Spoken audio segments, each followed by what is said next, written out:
Historically, the relationship between Catholics and Jews was marked by deep theological hostility and painful division. But in October of 1965, something remarkable happened.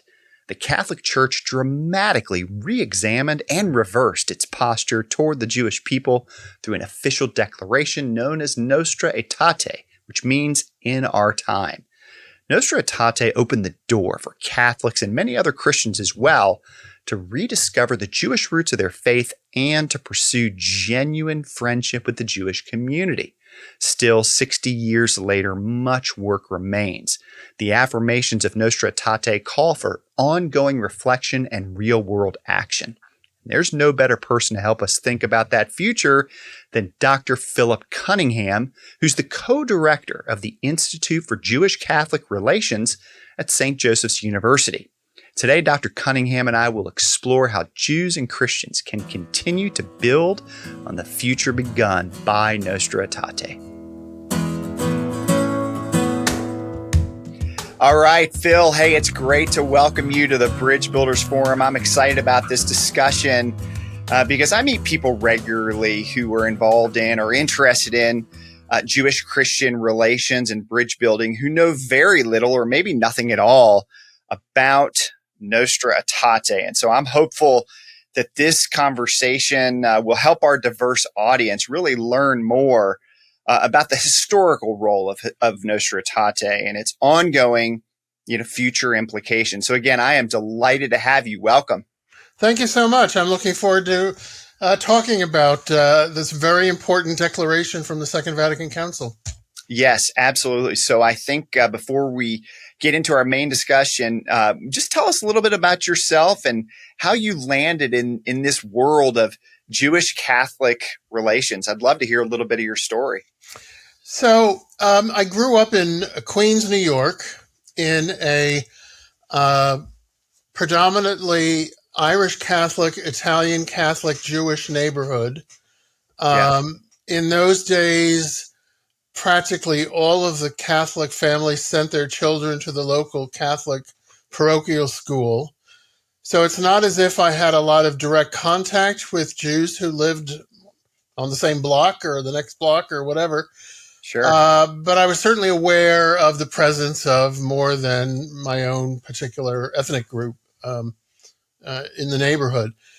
I was old enough to listen to news reports about the Second Vatican Council when it was occurring. I remember there being TV, news stories on the nightly news about the council issuing a statement incorrectly saying absolving Jews or finding Jews not guilty of the crucifixion of Jesus. And I suppose that planted a seed of interest in me to know more about it. When I went to high school, at a Jesuit high school, this was certainly talked about, and my interest, I think, was piqued in that moment. I didn't have any aha moment like, oh yes, I'm going to study Jewish Catholic relations, but it gradually got more conscious for me that was something I wanted to do. I was a Jewish high school. A junior high school. That would have been a surprise in the story that I wasn't expecting. Well, then it would have been, certainly. Junior high school Catholic parochial school teacher for a while. I enjoyed very much teaching the religion classes that were part of my responsibilities. And I gradually got more and more interested in how in biblical studies, and particularly the way that Christians read the New Testament and understand the significance of the Old Testament, how that shapes their attitude toward Jews and Judaism. In fact, my doctoral dissertation back in the late 80s, early 90s was a study of all current Catholic religion textbooks on the primary and secondary levels and their teachers' manuals to assess whether references to Jews and Judaism were accurate or not. So, so by that time, I was firmly in the world, as you put it. You were in, of this relationship. Yeah. Wow. And then you ended up, now you're the co-director of the Institute for Catholic Jewish Relations at St. Joseph's. How long have you been there? And just tell us a little bit about. I know we're gonna weave in and out of talking about the center, which I want to hear more about.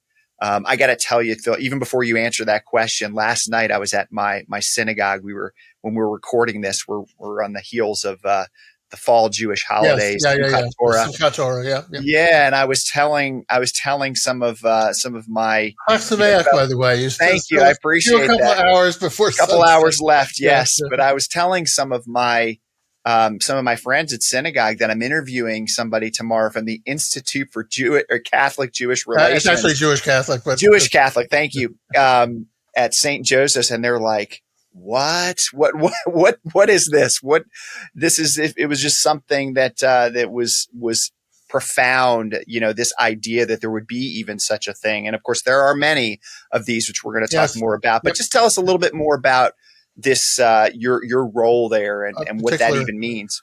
So our institute was founded long before my time at St. Joseph's by largely the Jesuit community there in 1967. Hmm. So less than 2 years after the Second Vatican Council promulgated Nostra Aetate, which was at the end of October of 1965, they decided that document, as we'll talk a little bit more about, called for dialogues Hmm. and between Jews and Catholics. And so the Jesuit community said, we should do this. There's a very large Jewish community in Philadelphia.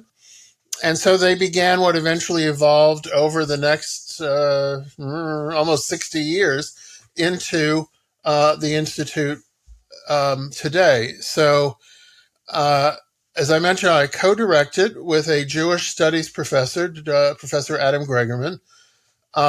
We team teach a series of 4 courses over the span of 2 years. So we teach every semester.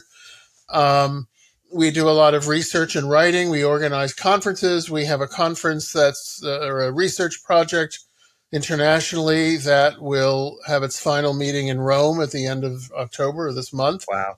Yeah, so we're kept we kept pretty busy. Yeah. We just recently were involved with a high school dialogue program between a Jewish day school or Hebrew school and a Catholic high school, appropriately enough named John Paul II High School. Yeah, so that's a little snippet of what we do. Yeah. No, thanks for that. Well, again, we'll talk more about the center as we go along, but. Sure. Phil, I want to talk about or get into start our main discussion about Nostra Aetate. I think it's important that we give just a basic overview. I think, many have emphasized that the implications of Nostra Aetate are relevant not just for the Jewish Catholic relationship, but also much more broadly for the relationship between all Christians and the Jewish community. But I think a lot of folks, and I'm sure you meet this all the time, but especially people in pews, may know very little or nothing at all about Nostra Aetate. So briefly, I think we need to start with the basics. So what is Nostra Aetate, and why does it represent really such a significant moment for, let's just say, Jewish Catholic relations? Okay, for sure. And I will just add this little prelude, if I might, and that is Sure. Nostra Aetate, which means in our time, from the opening Latin words of the Declaration, which is not a very large document, began as a statement on Catholic teaching about Jews and Judaism. But during the deliberations of the Second Vatican Council, it became clear that there was needed a statement on the relations of the Catholic Church to all the world religions. And so it grew a bit as it developed. And an essential turn took place in Catholic self-understanding as this document was being composed and other conciliar documents from the Council, namely that all human beings are in search of the transcendent and in search of meaning in life, and that the Catholic Church has its traditions and other Christians have our traditions about why we're here and what we're supposed to be doing and ethics and so on.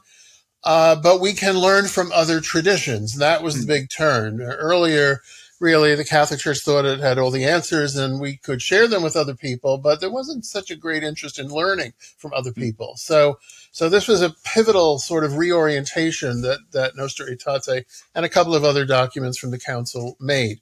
Now, in terms of Jews and Judaism specifically, there had been a long tradition prior to the Second World War of believing, of Catholic belief, that God's covenantal relationship with the Jewish people had terminated, or at least was manifested only in terms of punishment of Jews by God because of their Jews' alleged responsibility for the crucifixion of Jesus. And literally that's everywhere in Western culture. I mean, Western culture to a huge degree evolved out of medieval Christianity, which was Catholicism really in the West. Yeah. And that assumption, which kind of was a reworking of the story of Cain and Abel in Genesis 4, where, Cain kills his brother and then God curses him to wander the earth homelessly, but not to be killed, and all of this. St. Augustine of Hippo applied that to Jews after the death of Christ, that they're also homeless wandering the earth and are meant to be subordinate to Christians and so forth. So the Nostra Aetate repudiated those ideas, those assertions, and said you cannot say that Jews are accursed as if this followed from Holy Scripture. And of course, they have Genesis in mind. They have some certain passages in the New Testament that can be read that way incorrectly. So that was one huge thing. Another huge point that they made was that earlier ordinary Catholics were discouraged from talking religion with non-Catholics. And I put it that way because it's not only Jews that are, sort of shunned in terms of talking religious belief, but it was other Christians for that matter. And certainly Muslims and Far Eastern Asian religions and so forth. So Nostra Aetate in the paragraph with speaking about the church's relations with Jews and Judaism also said that the council wants to encourage religious and friendly conversations between Jews and Catholics. This is why our institute got founded, as I mentioned earlier.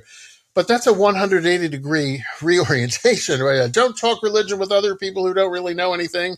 Rather, let's learn from one another, and so let's dialogue and get rid of misunderstandings and erroneous perceptions and all of that kind of thing. So that was a major thing. That, in essence, shaped my life. I'm a child of the Second Vatican Council. What I do is because of that sentence in Nostra Aetate that encouraged dialogue and interaction. Then on a more affirmative note, and this will be my last point, there's several others that are possible, but a third major point would be that Nostra Aetate, citing the Apostle Paul, the earliest New Testament writer, asserted or restated his writing that Jews are beloved of God, and that the gifts that God gives, this is from Romans 9, still remain with the Jews. And then in Romans 11, another Pauline letter, that the covenant between the Jewish people and God that we read about in the Hebrew Bible has never ended. I mean, it's only logical, right? If Jews aren't to be held responsible for the death of Jesus in any kind of collective sense across time, well, then we must also assume that their covenantal life with God must continue if there's no curse or punishment, and because God is always faithful to covenants. So those three things are, I think, what have had the most transformative impact on the possibility of having a relationship. No, that's a great start. Thank you. Phil, talk a little bit too about, I just think it would be helpful for our audience, which is very diverse. What level of authority did the document itself, Nostra Aetate, because I know that there are different levels, I guess, of authority when it comes to, you mentioned an encycular, that Nostra Aetate. Can you just briefly talk about what those kinds of terms mean? Right. So you're talking about Might as well throw in a few Latin words here. You're talking about the magisterium of the church, the teaching authority of the Catholic Church, as it has evolved over the centuries. Okay. So the highest um, ordinary expression of the church's teaching authority are the statements of a council. Okay. The Bishop of Rome, the Pope, in union with the world's bishops and cardinals, stating definitively some teaching that they want to solidify. Of the 16 documents of the Second Vatican Council, this is a detail probably not necessary, but there are declarations, there are constitutions, dogmatic constitutions, there are decrees. They have a kind of level of authority, but amongst them, relatively speaking. But Nostra Aetate is a declaration of a solemn council. Therefore, it Okay. has the highest level of authority compared to any non-conciliar documents. Even I the see. writings of a particular pope, it would be difficult to have one pope just say, "Oh, I don't believe what that council said anymore," or something. It would be a very difficult thing to do. Not that anybody's thinking about it. I'm just saying Sure. to express their relative weights. For a pope, an individual pope who, of course, speaks for the entire Catholic Church around the world, um, an encyclical or an authoritative letter is the highest form of text that he can promulgate in the ordinary scheme of things. Yeah. And then underneath that, just to kind of round out this picture, the second highest level of authority from a papal document is something called an apostolic exhortation, which is urging a certain kind of behavior. You might Okay. get that from the word exhort. It's not that it has no doctrinal content, but the emphasis is more on action.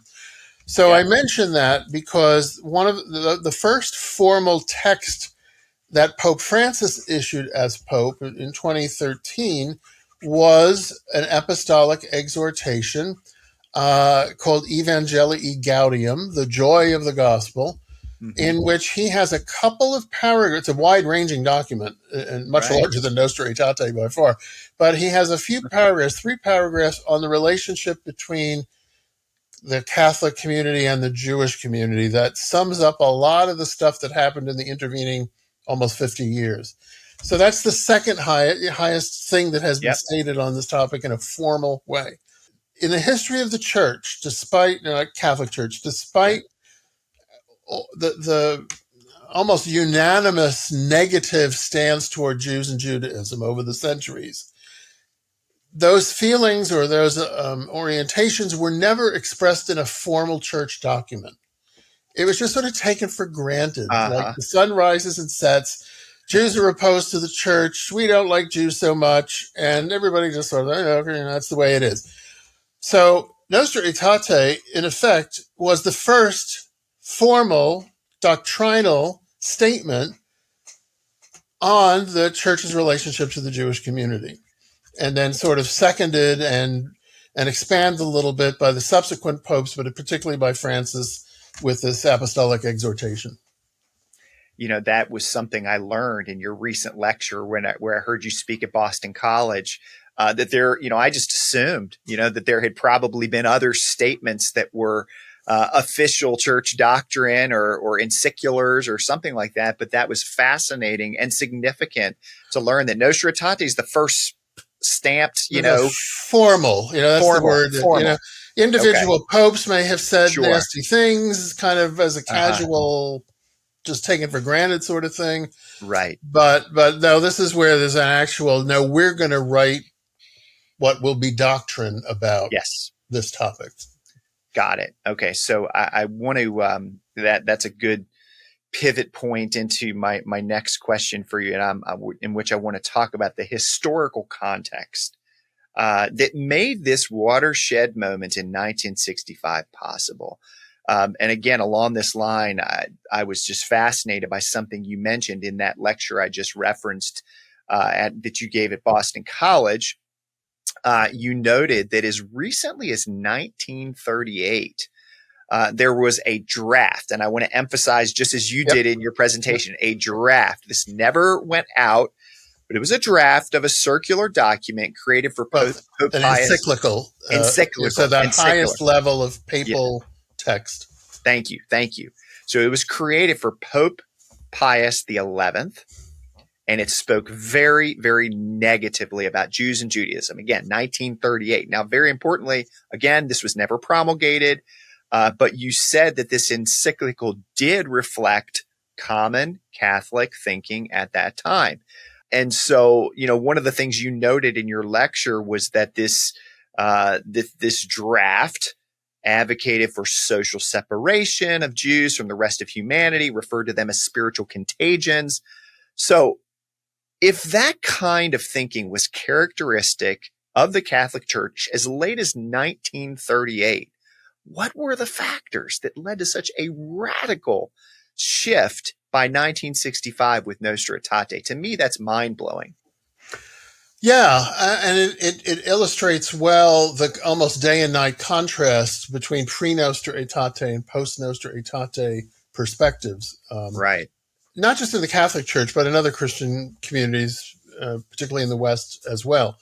So it's hard to gauge what were the most weighty factors, but the Shoah had to be one of them. I mean, there's no question that, and in fact, some of the Council Fathers during the debates over Nostra Aetate, even though the final document never mentions the Shoah or the Holocaust, there's no question that was on the minds. I mean, of the Council Fathers. We're talking about, the council started meeting in 1962. There had been preparations for the various possible documents that would emerge before that. So we're talking less than 2 decades after the conclusion of the Second World War. There's a lot of people living who have memories of their experiences and the losses of families, and sure. So it's in the air, that's it there. And some Council Fathers specifically referred to it in one way or the other. So that's one point. Yeah. Another point, which is more vague and murky, I guess, is that the world itself in the 1960s, the first half and the second for that matter, but when the council met, was in a state of great uncertainty about many things, not least of which was the survival of the human race. This was during the Cold War, right, between the Soviet Union and the United States. The Cuban Missile Crisis was occurring more or less as I forget exactly if it's when the council was convening or actually during the council, but that was an enormous factor. So the Catholic Church felt it necessary, Pope John the 23rd, to have the church more engage with the real world, with the modern world, as in fact he used that expression. And that means dealing with such issues as warfare, as nuclear weapons and their preponderance, the beginning of the use of biological weapons in a more intentional manner. Global inequality in terms of prosperity, and so combine that with the Shoah and the Second World War and what it revealed about Western culture. These are all factors that motivated people to do something else. I do want to note it's a little strange that when Pope John the 23rd announced that he was going to summon this great council, which would be the first time in over 100 years, or a little bit, about 100 years, there was a request from, send suggestions for what the council needs to consider. Were sent out to universities and to bishops and so on. Yeah. And very few actually suggested relationships with Jews as a topic. And what seems to have been the tipping point was a meeting audience that John the 23rd gave to a French Jewish historian named Jules Isaac, who was a leader in the French educational system, a Jew. He lost family during the Shoah. He did research on what he called the church's teaching of contempt and presented that in a 20-minute interview or meeting with John the 23rd, asking that the council that was in preparation address this topic. And John the 23rd, who during the war actually helped to rescue Jews who were trying to escape the Nazis, agreed with his request and told him as their interview was breaking up, or his audience was breaking up, Jules Isaac asked the Pope, "Do I have cause for hope?" And he said, "You have more than cause for hope." And then the Pope instructed a month or two later a leading cardinal to have his offices begin to prepare a draft on the topic. So, a short interview, 20 or 30 minutes, and the whole world changed in a sense, because this is the stone that started rolling downhill that gradually picked up force and momentum. But it wasn't an easy road. There were lots of debates about how to proceed with this. Sure. Yeah. So there were some of those factors I hadn't really thought of, but that all makes sense. And so there's all those things blended together to get us to the table. And there's one other that I shouldn't fail to mention, and that is, of course, the foundation of the State of Israel in 1948. Now, I don't think that was an actual prod to write a document about Jews and Judaism. I don't think, in fact, there was an avoidance of mentioning the State of Israel. It doesn't appear in the document because it raised enormous controversy because of what was then called the Arab-Israeli conflict. And there were several attempts actually to scuttle the whole project that became Nostra Aetate because of that conflict. And that's why it's not mentioned at all in the document. In fact, the document says, motivated out of gospel love and not at all by political considerations, we say the following. So, but it's there in the background, but it's not a direct catalyst, I don't think. No, I got it. Yeah, that's very helpful. Again, and we're talking about a radical shift, and all these things were factors in the equation that led to it. Yep. If you're enjoying this conversation, I want you to know that the Bridge Builders Forum is more than just a podcast. We're a nonprofit organization dedicated to helping Jews and Christians better understand their faith, the Bible, and each other. Your support helps us host these vital conversations and create educational resources and interactive learning experiences. And yes, all donations are tax deductible. So to give, just visit bridgebuildersforum.com and click donate. Every gift makes a difference. So thank you for standing with us. And if we can serve you in any way, send us a message. Phil, I want to talk about some of the practical implications as well. And you wrote a book in 2022 called Maxims for Mutuality, in which you present principles for Catholic theology, education, and preaching about Jews and Judaism. I'm literally reading the subtitle of the book so that people know what it's about. Now, my understanding is that you wrote this book to help push some of the ideas and principles of Nostra Aetate downstream. So I want to talk about things a little bit on the ground.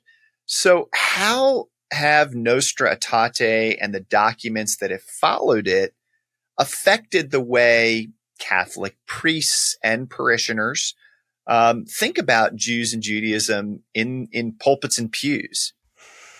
So this is it's a multidimensional answer or a multifaceted answer. I'm sure. First, let me say that it depends partially on what part of the world we're talking about. Okay. And so I'll, unless you want to ask me something specific, I'll focus on the United States. Please. Yeah, that'd be great. And here in the United States lives the world's largest diaspora Jewish community. And Catholics and Jews both started coming to this country in the 19th century. Catholics in the first half, continuing to the second half, Jews a bit later in the second half of that century and into the 20th century. But we both were immigrant groups, and we were not looked upon kindly or warmly welcomed by people that were already living here. I mean, other European immigrants who were not Catholics or Jews.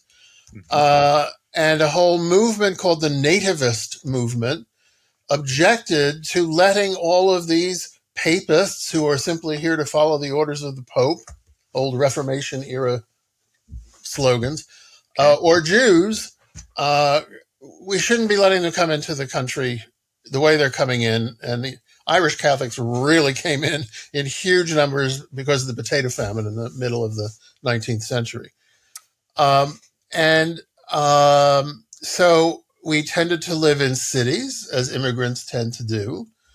And so Catholics and Jews rubbed shoulders with one another for quite a while. Now, not always for the good, because there was anti-Jewish prejudice found among Irish Catholics, Italian Catholics, because of the long history of antipathy that predated these immigrations. But nonetheless, we also had the experience of working together as the time went on in common social initiatives, such as the labor rights movement early in the 20th century. The campaign against child labor laws, Jews and Catholics and liberal Protestants also worked together on these matters. I remember, and I'm jumping ahead a couple of decades or half a century, the civil rights movement prominently featured. I remember seeing on TV Martin Luther King Jr. with Rabbi Abraham Joshua Heschel and another rabbi holding a Torah, and Catholic priests and nuns in their liturgical or their religious garb, marching against Jim Crowism or, laws prejudicial against Black involvement in American society. So the U.S. bishops brought that experience of working with Jews to the Second Vatican Council. Mm-hmm. And the American bishops, as well as bishops from several other countries, were particularly strong promoters of what became Nostra Aetate. It was because they had this experience. Sure. Now, to get to your question finally, namely the impact after Nostra Aetate. So in the United States, the moves that Nostra Aetate made were generally quite welcomed by the Catholic community because of this. Our friends and neighbors, our coworkers were Jews. And so why, sure, this sounds great. This more positive, open call for dialogue and so on. So if you were to ask the average Catholic in a pew in a church, what's Nostra Aetate, they probably would not be able to answer your question. Huh. But that doesn't mean they haven't been affected by it. Positively, hopefully. Yes. Because, there's other ways of conveying the teachings or the attitudes of the church than simply having people memorize documents or something. For example, how many pictures have people seen of popes embracing rabbis or the local bishop meeting with the Jewish community?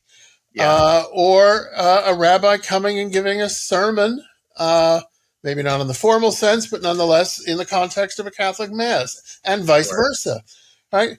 Good point. So there's been a lot of positive orientation between Jews and Catholics in the States to begin with, but that has been intensified by the Second Vatican Council. Now, I can speak somewhat with some evidence about this. Our institute was the primary sponsor of what we think was the first of its kind scientific survey done by a professional research organization of Catholic attitudes toward Jews, American Catholics. And this was conducted, I think, in the summer of 2021. Okay, so fairly recently. Yeah. Yes, for sure. Good data, yeah. But pre-October 7th, which it's hard to know what effect that would have had.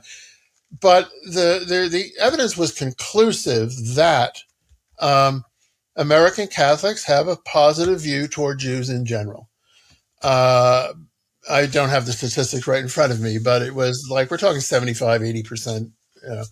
And the rate, the intent, how can I say this? The intensity, because it was like a sliding scale response, increased, and it's only common sense, if they had Jewish neighbors and if they had Jewish coworkers, and if they've ever been to a Jewish religious service, that increased the likelihood of them having positive attitudes by 75%. So that's there. I mean, that's clear. On the other hand, there are certain important theological developments since the Second Vatican Council regarding relations with Jews that most Catholics don't know anything about. And that I think points to a certain weakness in our educational system. Okay. And I can say more about that if you like at some point. But and in the textbook studies that I mentioned earlier, my dissertation, which I could compare with one done 15 years earlier and another one 15 years before that, you can put on a graph literally how the accuracy of understanding about Jews has increased over the decades. So there's been a lot done, but there's still a lot of work to do. Yeah, no, that's very, very helpful. So what I hear you saying is that, your average Catholic, in Phoenix, Arizona, and I just randomly am throwing that out, may not know. They may, if you say, hey, can you tell me about Nostra Aetate? Yeah. Wow. They may, if they know some history, or whatever, they may know something, but they may not. But what I hear you saying is that very importantly, they've seen the effect of it, the positive effect of it through, because I absolutely can imagine that they've seen these positive relationships with rabbis and all these kinds of things that you listed. So I think that that's very, very significant. And this survey, I mean, you've got the data that is a tool that demonstrates that as well. So. Yep. Yeah, that's really significant. I know for me growing up, as a Jewish kid in the Baltimore, Washington area, I mean that, there are a lot of Catholic kids in my school and I had no problems at all. The Jewish Catholic friendships were great. So by the time I was growing up in the 80s and 90s, this wasn't even an issue. But I guess what I hear you saying is that that would have been very, very different in earlier generations. Yes, and of course it would vary from place to place, even within the United States. But there was no, I mean, referring to my own Catholic upbringing, both before shortly before the council, during the council, and then subsequently, there was no interest whatsoever conveyed of speaking to any non-Catholics. Not necessarily encouraging hostility or anything of that sort, but it's just why bother? We have the truth, and there's not much need when you feel that way about yourself to want to hear people with a different set of perspectives or traditions. So, but yeah, that totally has changed.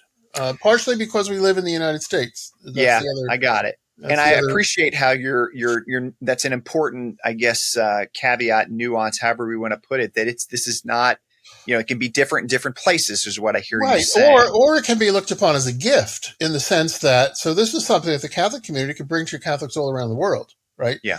And in countries where here's a challenge. In countries where there are Catholics but no Jews whatsoever within 2,000 miles or whatever, right?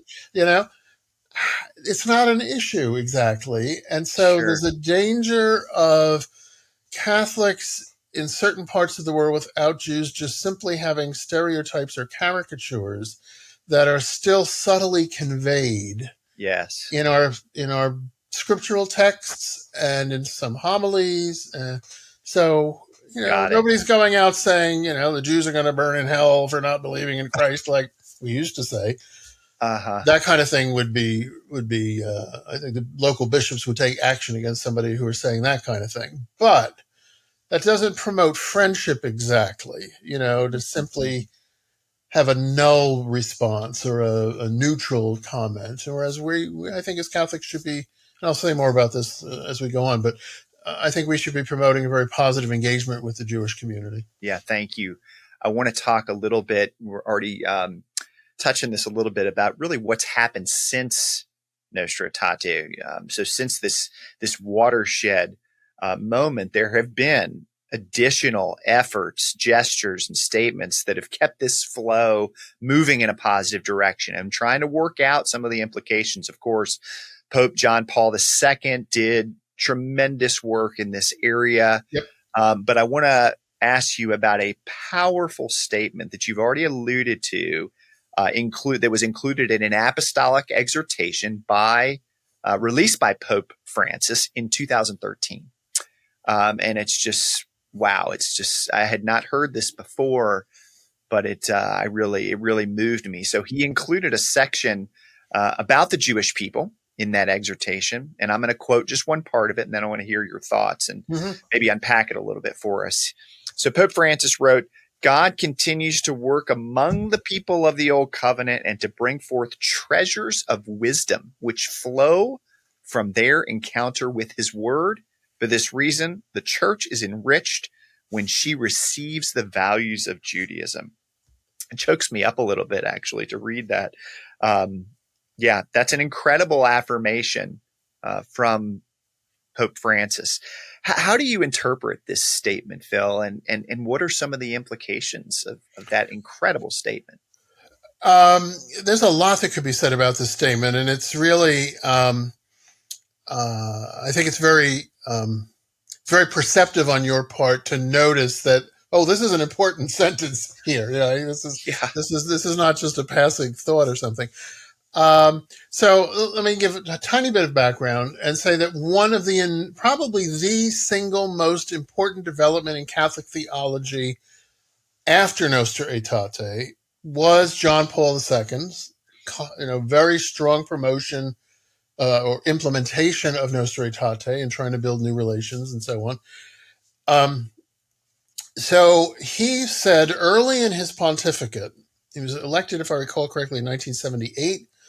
And I think 2 years later, maybe 3, he made the statement citing both Nostra Aetate, not explicitly, but drawing on Nostra Aetate and Paul's letter to the Romans in the New Testament, that the covenant between God and the Jewish people has never been revoked. Now, this is enormously significant, right? And Francis here, in the previous sentence to the one you quoted, says the church has a unique or special relationship with the Jewish people because their covenant has never been revoked.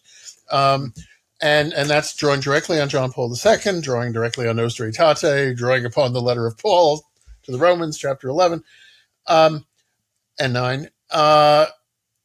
So what's significant about this? Yeah. It means that we Catholics, and I think by extension other Christians, but Nostra Aetate is not authoritative for other Christians, but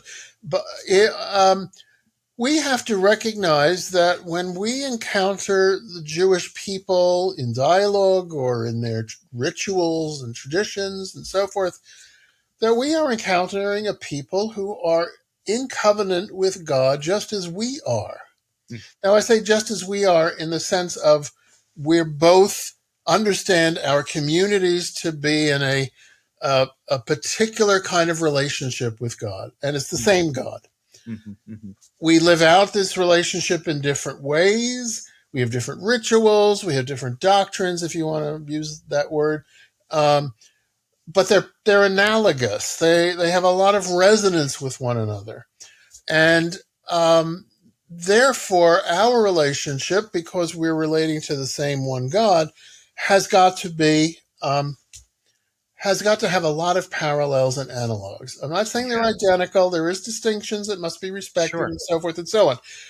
But we're not aliens from another planet to one another, right? And if only because Jesus was a Jew, or some Christians might say is a Jew, and because our whole tradition is based upon the Hebrew Bible, the Tanakh, the Old Testament, of course there are going to be a lot of resonances between us. I mean, that's only to be.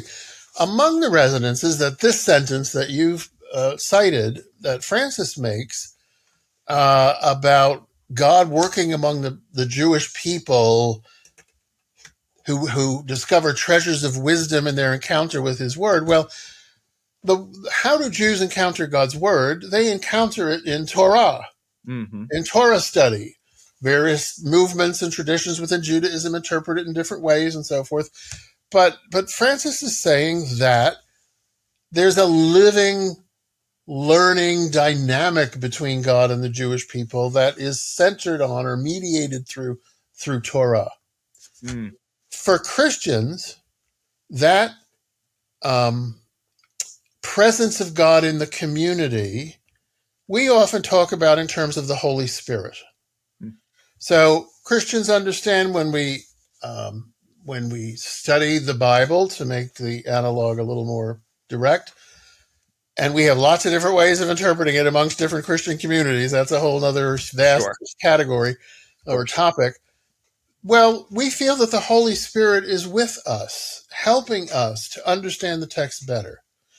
And there's a resonance between the Catholic community, dare I say, in particular, and the Jewish community, in that we tend to want to say that you don't study the Bible by yourself. You need to do it in community. And there are rabbinic, I was say not laws, but rabbinic statements to that same effect, that you don't study the Torah by yourself.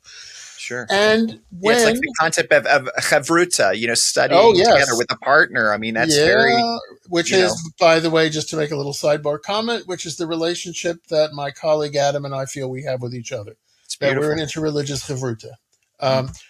But to get back to the main topic here, or this particular question, also in the rabbinic tradition is that when scholars of Torah are speaking together, the Shekhinah is present. The presence of God is with them as they're doing their rabbinical stuff, their rabbinical work of study.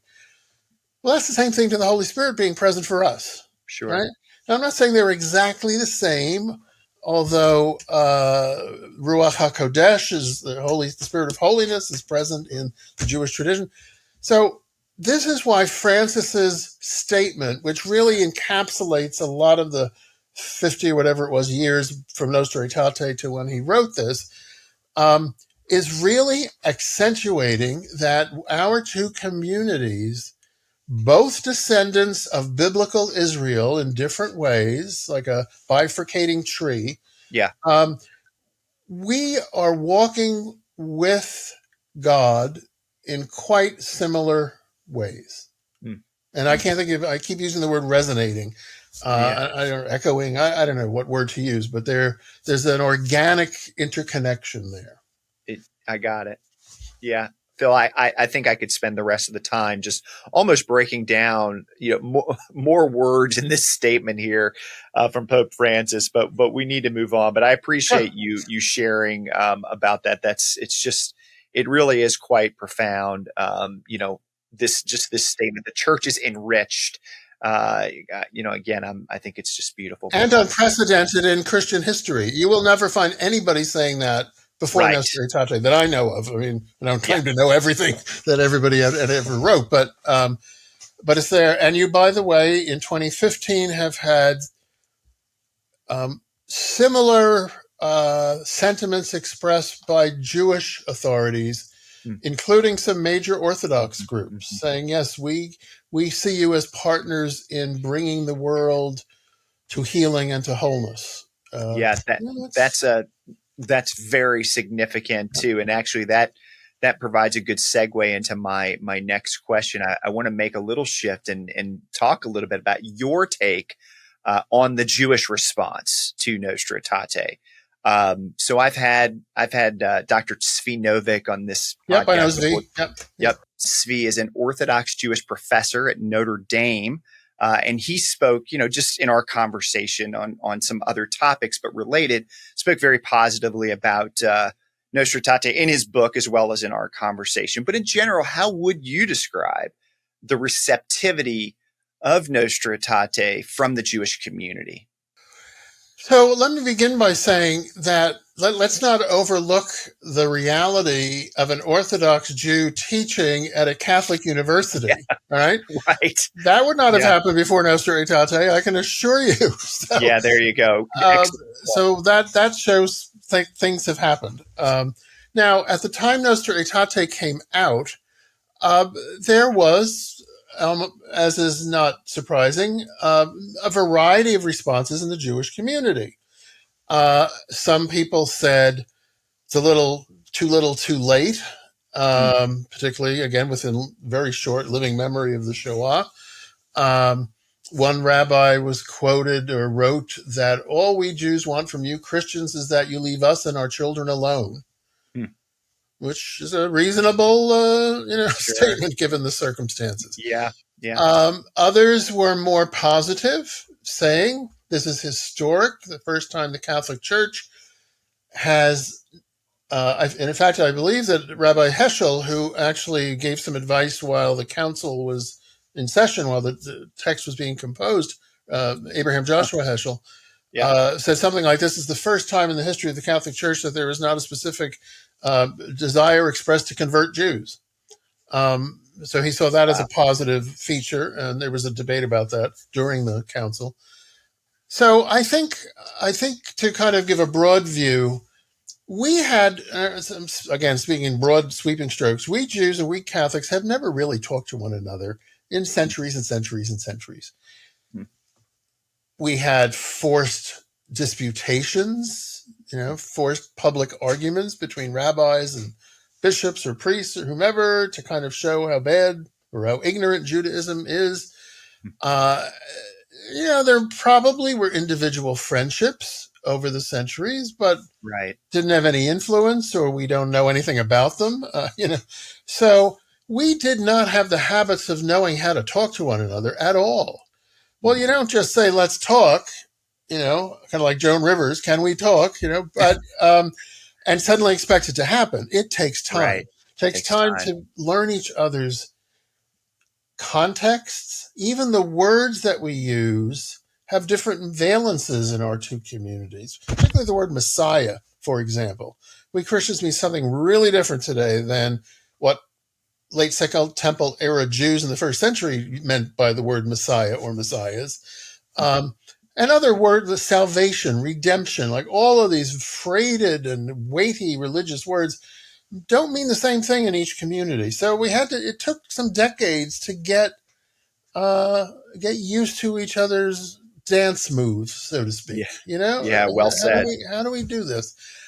I think where we were clearly 10 years ago, at the 50th anniversary of Nostra Aetate, was the issuance of several Jewish statements saying we recognize that something profound has happened with Nostra Aetate, and we want to keep things moving forward.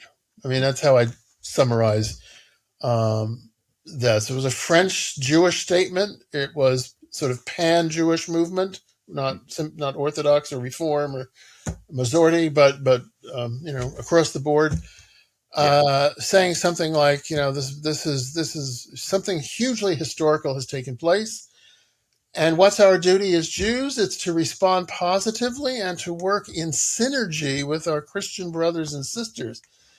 And I mentioned this earlier, and I think you heard it at the Boston College lecture. I mean, that's an interesting word, synergy. Wow. It is. What does that mean exactly? I wish they'd said more, But the very fact that they employ that word when thinking about the relationship, that's a consequence of Nostra Aetate. Yeah, and that's positive. Synergy is a positive thing. Oh, yeah, sure. Yeah. So it's been mixed, but I think the general orientation over time has become increasingly positive that something good has happened.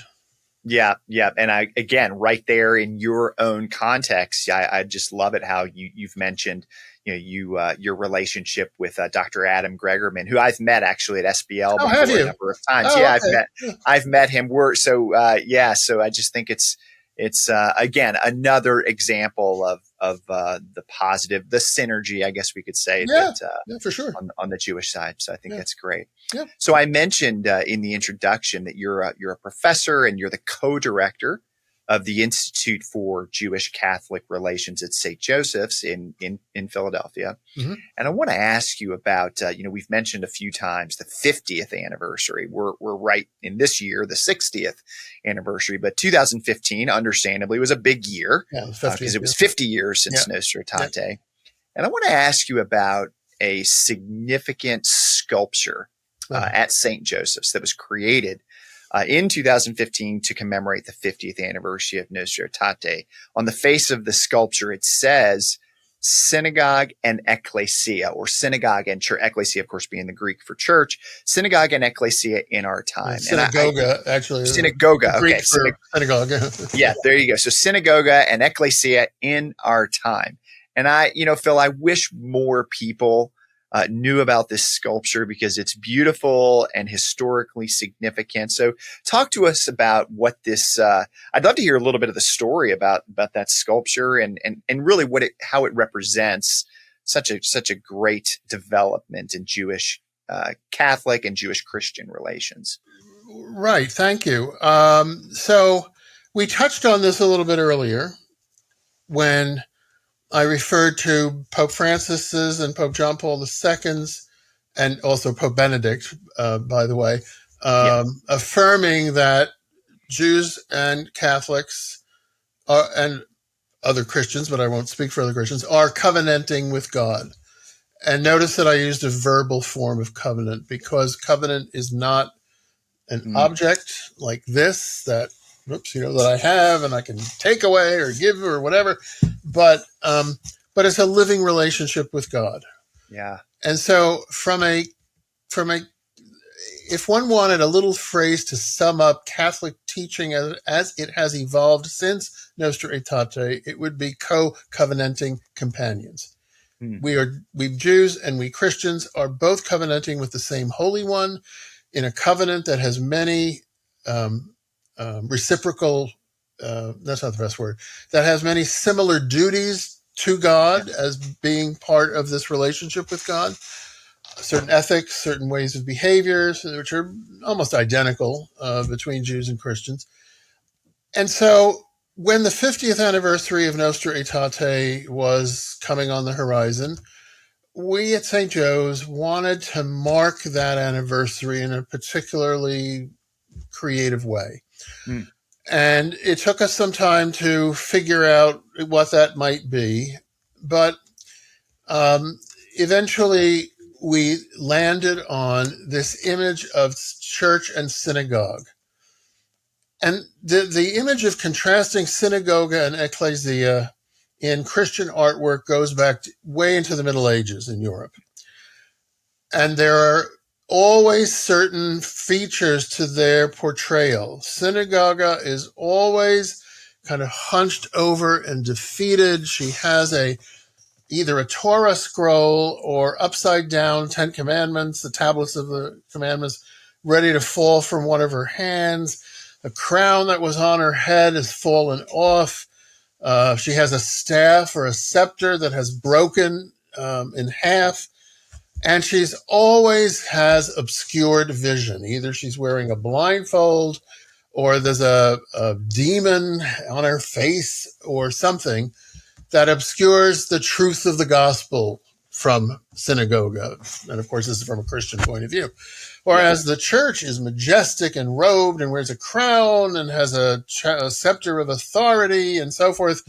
And the image, and this is on many, many European cathedrals and in artwork, a Bible, illustrated Bible, and that sort of thing. The message is Judaism got it all wrong and we have triumphed. And in days when most Christians were illiterate during the Middle Ages, that's how you learned your lessons, of Christian teaching. Yeah. Well, that point of view is totally repudiated by Nostra Aetate. So how do we convey an accurate artistic depiction of the heart of Nostra Aetate that would contradict, or better yet, reimagine the relationship of synagoga and ecclesia? So after various experiments, some of which were comical, we came up with, in a sense, synagoga and ecclesia as study partners. As Chevruta partners, our Jewish listeners or viewers will realize this is a traditional, somewhat recent, but nonetheless a traditional mode of people studying together the text to see what they mean and debating what they possible interpretations and just approaching the text from many different points of view. Right. So Pope Francis himself had said um, in that document we've referred to already, Evangelii Gaudium, he said there's a certain complementarity between Jews and Christians that allows us to help mine the words of Scripture together. Mm. Well, we put that together with synagoga and ecclesia and quickly came to we should have the two female figures, because the Greek words are feminine, um, reading scripture together or reading sacred text together. And Yeah, so the sculpture called Synagoga and Ecclesia in Our Time, which is, of course, a pun on Nostra Aetate. sure. Um, they are sitting next to one another. They are dressed almost identically. They are both wearing crowns. Uh, Synagoga is holding a Torah scroll in a position that nobody would ever hold a Torah scroll, but Yeah, she's holding the Torah in such a way that her companion Ecclesia can read it, and likewise Ecclesia is holding a Christian Bible open for Synagoga to view. I've probably said this already. They're both crowned, symbolizing they're both being in covenant with God, and most importantly, they're enjoying the experience. yeah, So it's a visual representation of Jews and Catholics, Christians, as being able to learn more about God by comparing each other's experience of God as expressed in their sacred text. And it doesn't have to be sacred text, by the way. It could be almost sure. any text that one studies, So, yeah, so that's it. And I think that really conveys the notion of our two communities as co-covenanting companions. Yeah, yeah. No, thanks for that explanation. Sure. I'm looking forward at some point. It's, the next time I'm in Philly, I'm going to make a point to get Oh, over there please let because us know. Yeah, yeah, absolutely. I'd love to see it in person. Of course, I've seen pictures of it, and I just think that sculpture is such a beautiful representation of all that we're talking about here. And of course, art matters, and the negative on the negative side, as you referred to on the European cathedrals, that communicates something, and just as this Yeah, sculpture for at sure. St. Joe's certainly communicates something powerful, which I think And it is also really special. expresses it also expresses a vision for where we should be going Yeah, toward. You know, yeah, it sure does. there are lots of things in the world today that are polarizing and setting people against each other, um, and terrible injuries have occurred. Um, but we should not sort of let our eyes get too. We should not lose sight of what our ultimate goal is, to have this Yeah, kind of relationship. yeah, and I really uh, love that term, co-covenanting Mhm. companions. Yep. I think that is it's a beautiful, vivid term, and I think that emphasis upon it being a verb, we do something. This is a relationship that is dynamic, that involves action, and I think that's a very vivid term. And I And and we can also help each other fulfill our respective covenantal yeah, responsibilities. You yep. know, that's Well, that's what rather than companions do. Yeah. well, yes, yeah, as friends do. Sure. Well said. Yeah. Okay, Phil, we got to wrap this up. But All righty. before we do, first of all, I'm thoroughly enjoying this and just appreciative of all you're sharing with us. But the last question I want to ask you. So it's been now 60 years since Nostra Aetate, and I think it's very fair and based on all that we've discussed so far. And there's so much more to this to say that a lot of progress has been made during those 60 years. And one indication of this that I learned in your lecture at Boston College is that there's now over 30 centers in the United States alone dedicated to Jewish Christian relations. And I know you're very involved in that, even just those centers working together. And that's to me, that's profound. But as we think about the next, let's just say 10 years of building upon the foundation of Nostra Aetate, what progress do you personally hope to see by the time we get to the 70-year mark? Um, Well, first of all, I believe it is necessary for us to continue pushing forward. Yeah. There are still many misunderstandings between us, even amongst those who are like engage in scholarly dialogue or joint research or whatever. We still have some things that we need to work out. And one of them I'll mention in passing, it deserves more than that, is that the place of the land of Israel in Jewish spirituality is something that we do not have any analog to in Christianity. And Sure. so we don't, we often talk past each other on that because it's something that does not resonate between us for various reasons we can get into. But that really needs to be obviously explored together. Sure. I also think that in both communities, there's a lot of work to be done. And your earlier question pointed in this direction. There's a lot that needs to be done in defanging old stereotypes and caricatures. Mm. Adam and I were just talking about this the other day for another Nostra Aetate event.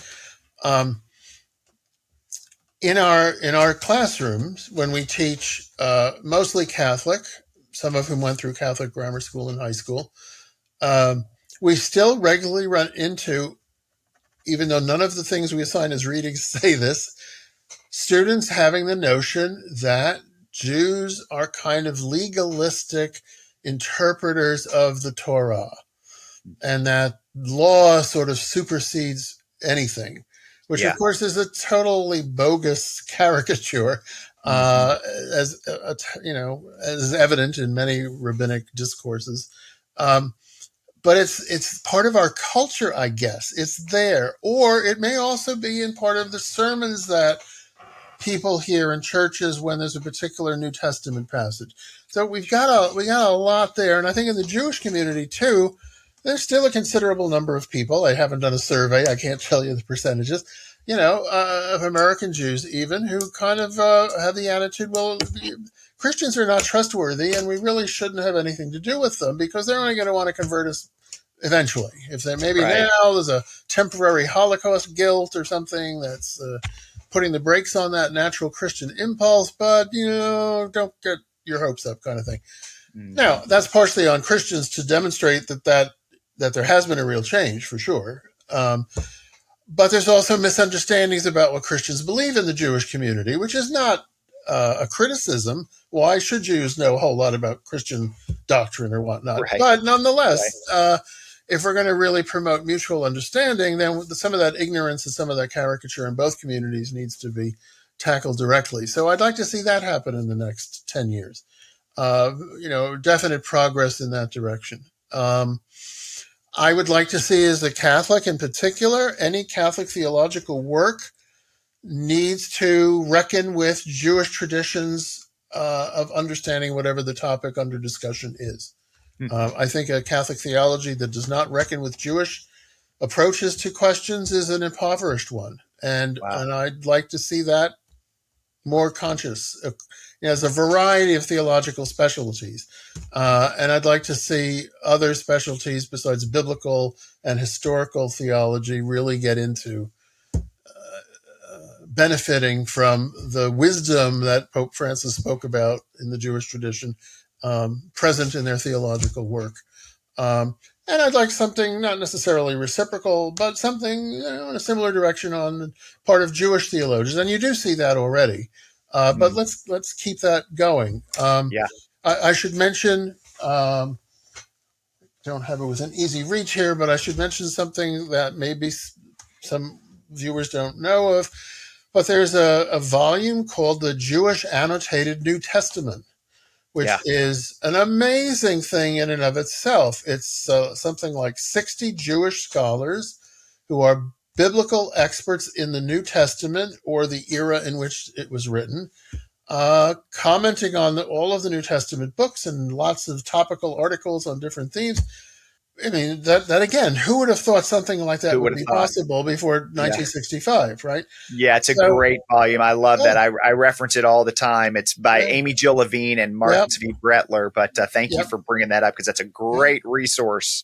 It's a great resource and a great sign of the times too, of stuff that we can do. And it, in Italy there is a whole series of books called the Bible of Friendship, where they bring Jews and Catholics together, possibly, I think it's mostly Catholics, who look at both Old Testament, as we say, and New Testament texts. And Yeah. so this is the concrete realization of the vision of the sculpture that we discussed. Yeah. Yeah. So many great things happening. And it's going to be really, really interesting and significant to see what's going to happen over the next 10, 20 years. But the important thing is that we keep this momentum Yep. moving. And Yep. so, Yep. Phil, listen, I just want to thank you My pleasure. for your expertise, your time, and investment in us today. There really has been no institutional official statement on the Christian side of things that has advanced the relationship between Jews and Christians like Nostra Aetate. Yeah. As we've discussed, as you know, there's a lot more work to do, just like every relationship that's dynamic and living. There's always more work to do For sure. to continue this positive trajectory. But I want to express my appreciation for what you've done to be part of this incredibly important, to use a good Hebrew word, this important tikkun, this healing in our time. So thank you for your time and all your work. My pleasure. Thank you very much. And thank you for your intelligent questions. They were excellent. You got it. Yeah. Thanks, Phil. Hey, I would love to connect with you further, so feel free to leave a comment or send me a private message. And the best way for us to stay in touch is to sign up for the Bridge Builders Forum email at bridgebuildersforum.com. This will keep you informed of cutting-edge resources and opportunities for us to connect and learn together. Additionally, the Bridge Builders Forum is a 501c3 nonprofit organization, and your support helps us create content that overcomes misunderstandings and advances ideas that build bridges between Jews and Christians. So we'll be back soon to discuss more ideas that help Jews and Christians better understand their faith, the Bible, and each other.